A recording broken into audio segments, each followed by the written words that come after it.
It's a new year. It's a new month. There are lots of new books being released. And so let's talk about what I want to read in January 2024. Welcome back, or if you're new here, welcome. My name is Katrina and I make bookish content here on this channel every week and then movie reviews here at the weekend.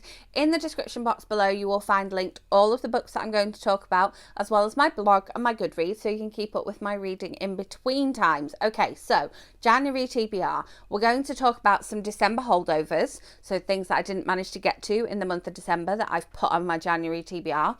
We're going to talk about a couple of new releases, so books from 2024, not necessarily January, but 2024 that are coming out that I would like to read.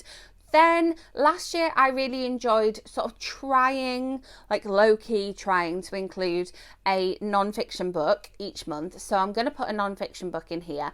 And then I'm also doing the Books in the City Respect Romance Fiction Reading Challenge for 2024. So there are 42 challenges on here. So I'm going to tell you which of those challenges I'm going to hit with each of these books if I read them.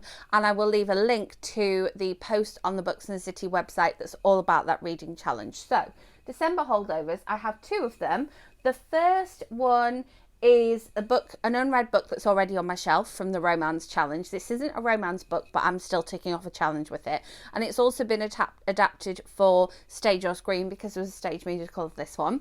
And this one is A Christmasaurus Carol by Tom Fletcher, which if you've seen my December TBR, if you haven't, I'll leave it linked up above. If you've seen my December TBR, you'll know I wanted to read Christmasaurus and the Naughty List and A Christmasaurus Carol in the month of December because I love these books, and once they're read it means that I can take them into my classroom and my children can enjoy reading these, because the Christmasaurus, the original one, has been a big hit in my classroom, and this one is just stunning. The naked book of this one is absolutely beautiful, really lush, and then the illustrations in it are always gorgeous. Oh, hang on, got a really good page right here. Oh, look at that tree, isn't it lush? And then here as well, just giving you a quick spot so there's no spoilers in there. So this is middle grade, funny, Christmassy, but always has a moral, and it's based on an actual Christmas Carol as well. Will it be better than a Muppets Christmas Carol though? Then let me pop this one down here. Then we have another holdover from December. You'll know I was really excited about reading this one if you've seen my December TBR, or if you've seen any of my Vlogmas videos. If you've missed any of those, I'll leave a playlist of them linked up above. But this one is also already on my shelf and has been adapted for stage or screen because this has been adapted for a Netflix series, and this is Heartstopper Volume 5. Now, the reason that I haven't got to this one yet, because I know I could sit down and read this one in one big delicious gulp with a nice pot of coffee or something going on, but I want to set aside like a chunk of time to actually read this. And I also kind of feel like I want to kind of reread the other books at the same time as reading this, so I do need to set aside a specific time to read it. Like, I've literally not even opened this and I've managed to avoid any spoilers as well, but it's just, it's just lovely. And if you've read these books or watched the Netflix series, I'm sure you were excited for this one coming out as much as I was. So there's my December holdovers. Then, oh no, sorry, got one more December holdover for you. I apologise. This one is an audiobook I really wanted to finish reading so that I could read it and watch the screen adaptation. So this one does have a screen adaptation, but only for the first two books. So the third one hasn't been adapted yet, but I wanted to finish reading the series before watching the series. But this one is one that I continue to borrow from the library, and this one is We'll Always Have Summer by Jenny Han, which is the last in the trilogy of books that the Summer I Turned Pretty series on Amazon Prime is based upon. One girl, two boys, the biggest decision of her life, and I listened to the audiobook of these ones. I'm like excited to sort of see what the TV show's like now I've finished that series, or will have finished that series, because the books were a little bit slow for me. And yet between books we jumped quite a bit, and so I found that really interesting. So I'll be interesting to see how they sort of handle that in the series. Definitely let me know in the comments if you have read the series for sure. Okay, so we have some 2024 releases. Both of these come out on February. Is it February 29th or March 20? Must be March 28th. In the UK. They both have the same release date, but I agreed with my lovely friend Hayley that we were going to buddy read this one as our first read of 2024 because we made our first read of 2023 this author's previous book, and this one is Seven Summers by Paige. And in terms of my romance reading challenge tick list, this one is potentially one that might be a bit weepy. However, I haven't read an awful lot about it, so I'm just guessing that it's going to make me weep because I know that Paige cried writing this one and I have cried reading her previous books, so I'm assuming that this one's going to be weepy. Love this cover. 6 summers to fall in love, 1 summer to change it all. So we will see how I get on with this one.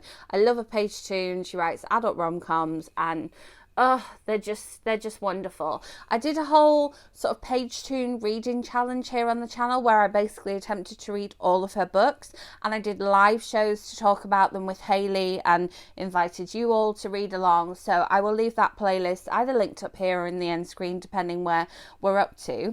And then the other book that's released on the same day is a complete change of gear because this is definitely going to be a dark book and therefore doesn't hit any of my romance fiction reading challenges. But this one is Watch Your Back. It's called Every Move You Make by C.L. Taylor, and this one, yes, is March 28th, 2024. I was sent a proof copy of this one and it's just so shiny. Every Move You Make, and then Watch Your Back because I'm watching you. So I'm really excited to sort of dive into this one. I always love a new C.L. Taylor anyway, but then the sort of extra little blurb on here is the only way to stop a stalker is to become one yourself. Again, a little bit like I talked about with Heartstopper, I do feel like I might need a solid day to sit down and read this one. Because once I start with a C.L. Taylor, I cannot stop with a C.L. Taylor because she just writes such page turners. She does the short chapters. She ends a chapter leaving you wanting more. She's talked about how she does that intentionally. And so, yeah, I'm just like, oh, yes. And it's just, the print in this proof is fairly big. It's a nice floppy proof. Like, it's just, I'm excited to sit down. I'm seeing some like diary dates and timestamps here. Well, now I'm just excited to stop filming this video and start reading this one. I'm just very excited about it. Yeah, 4 people with one thing in common. They're all being stalked. Their lives are filled with daily terror, always watching, always waiting, never knowing what or who is hiding in the shadows. Watch your back. Love it. And then this one might seem like a slight bit of a cop-out, but if you have not seen my Vlogmas videos, you will not have seen that we did the Icelandic Christmas Eve book swap, eat the truffles, drink the mulled wine on Christmas Eve, and I gave this book to Ollie as his Christmas Eve present, but it was with a slight hidden agenda because I wanted to read this one as well. And so we actually downloaded the audiobook of this one to listen to together in the car because we were going from my parents here to his parents back again in the car. And so I popped this one as my non-fiction read for the month of January. This one is TV by Peter Kay, Big Adventures on the Small Screen. And this is not like a biography of Peter Kay, but where he just talks about his TV career. And so it's really interesting because I haven't really watched an awful lot of his like actual TV stuff that he does where he's sort of acting or putting on a performance in your like traditional sketch type of comedy. I've only seen his stand-up, and so listening to it, I've listened to a little bit as I'm filming this video, listening to it, I'm like, I want to watch this. Yeah, I want to watch this. definitely want to watch this. So it's kind of making me want to watch these things. And yeah, it's been really good so far. And this is going to be my non-fiction read for January.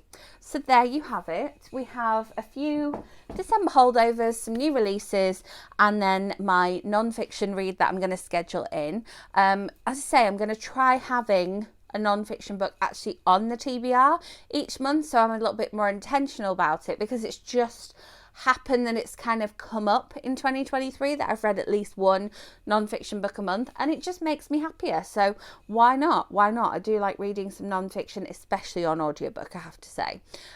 Please do let me know in comments what you are reading for the first month of 2024. Are there any new releases coming up that you are really excited about? Anything that you think is going to be on my 24 reads of 2024 that's coming up?